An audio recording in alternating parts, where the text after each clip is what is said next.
The first step is to simply click on Me in the top right corner and then simply go to Settings and Privacy.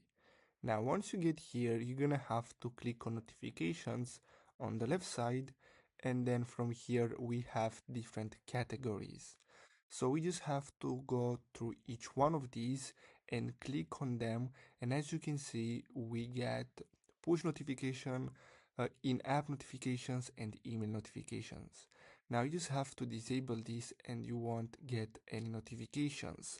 Now in case you want to get push notifications or in-app notifications but you just don't want to get them on your email, you're gonna have to go through each one of them and simply disable email notifications, and basically that's it. Now keep in mind, as I said earlier, you just have to go through each one of them and disable them just like this if you just want to stop receiving emails but you still want to get other notifications. So basically that's all for today's video, guys. Thanks for watching.